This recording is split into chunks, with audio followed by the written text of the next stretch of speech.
Meaning of delphinium. Delphinium.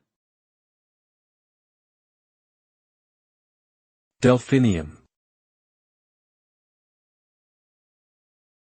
Delphinium. Delphinium.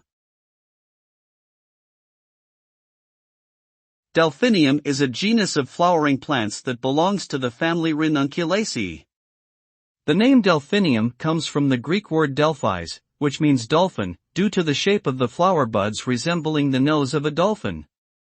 Delphiniums are known for their tall spikes of blue or purple flowers and are popular in gardens and floral arrangements.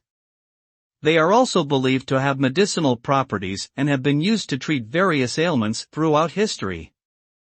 Overall, delphiniums are beautiful and versatile plants with a rich cultural and medicinal history.